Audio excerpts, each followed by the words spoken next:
नमस्कार प्रिय दर्शकों, आपका मिसिस पर्वत यूट्यूब चैनल पर हार्दिक स्वागत है। आज मैं आपको एक करवा चौथ की कहानी सुनाऊंगी। एक बार की बात है, एक साहूकार के 7 बेटे और एक बेटी थी। बेटी का विवाह हो चुका था, बेटी अपने मायके में आई थी। बेटी का नाम करवा था। सातों भाई अपनी इस इकलौती करवा बहन को बहुत गहरा प्रेम करते थे, अपनी बहन का पूरा ध्यान रखते थे। जब करवा मायके में आई हुई थी तो एक दिन शाम को सभी भोजन करने के लिए बैठे। कार्तिक मास कृष्ण पक्ष की चतुर्थी तिथि थी। अतः घर में साहूकार की सभी बहुएं ने और साहूकार की बेटी करवा ने चतुर्थी चौथ का व्रत रखा हुआ था। जब साहूकार के सभी बेटे भोजन के लिए बैठे तो उन्होंने अपनी बहन को भोजन करने के लिए कहा।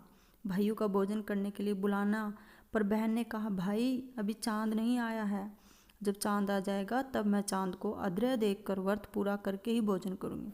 करवा के ऐसे कहने पर भाइयों को चिंता हुई कि बहन भूखी और अभी चांद भी नहीं आया।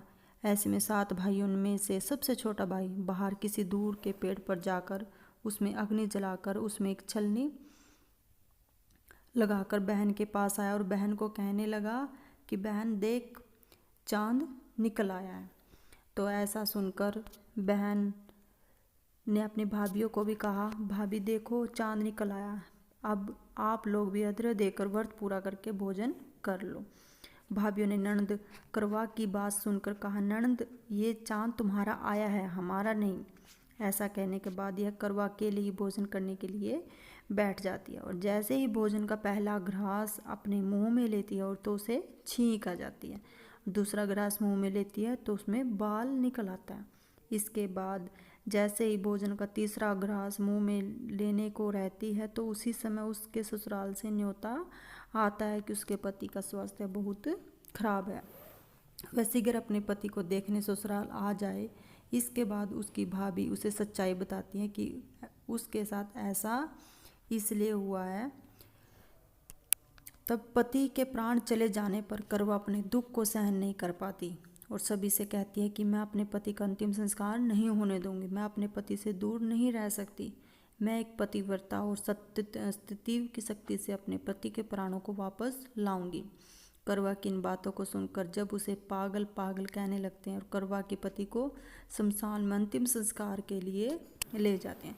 करवा भी अपने हठ और पति के वियोग में शमशान में चली जाती है और वहाँ सबको अपने पति की चिता जलाने से इनकार करती है। करवा की बार बार जिद करने पर भी सभी पारिवारिक लोग करवा की बात मान लेते हैं और करवा के पति का अंतिम संस्कार नहीं करते और सभी लोग घर चले जाते हैं।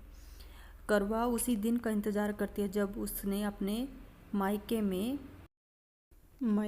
अपने पति को खोया था और वह उसको अपने पति को पाने के लिए बहुत व्याकुल थी कि मायके में चतुर्थी का व्रत तोड़ा था।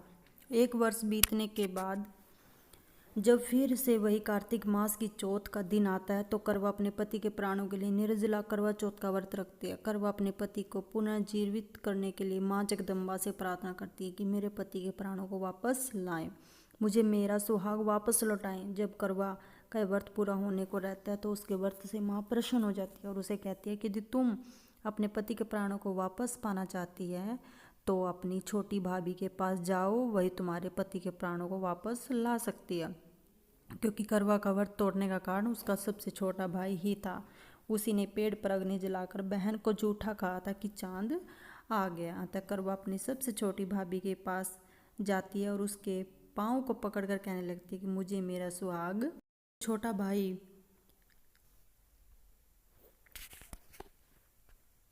तो ऐसा करने में पर करवा का पति जय गणेश जय गौरी जय गणेश जय गौरी कहता हुआ पुनः जीवित हो जाता है। इस प्रकार भगवान की कृपा से करवा का पति वापस आ जाता है। धन्यवाद।